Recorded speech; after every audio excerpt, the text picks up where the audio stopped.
Everyone, Rick Albert here. Something I wanted to kind of talk about. I've been doing Keys to City of Angels, the podcast, for a few months now. Actually, I think we officially launched sometime in February, and I have a lot more guests lined up, so I'm super excited. But I wanted to talk about some of the commonalities that I'm seeing between all the guests.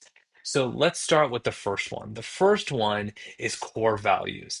This is something that most of my guests that have come on have talked about in terms of their personal business, family, faith, how they just approach life. They tend to have a list of core values and they live by those values. So it'd be really good to sit down with your significant other, business partners, whatever, and talk about what are those values.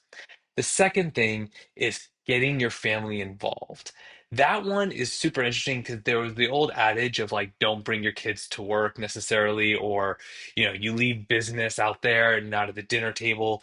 But what I'm seeing is that a lot of them do talk about what's going on with their kids. Why? Because their kids need to know, one, if they take over the business, what to expect. Two, money doesn't grow on trees.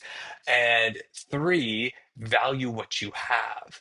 So it just reminds me of like, okay, I'm letting my family know we just bought a property. Here's how I looked at things. Or we're thinking about doing a refinance. This is how much money we're going to save. This is the thought process. It keeps everybody informed as to what's going on.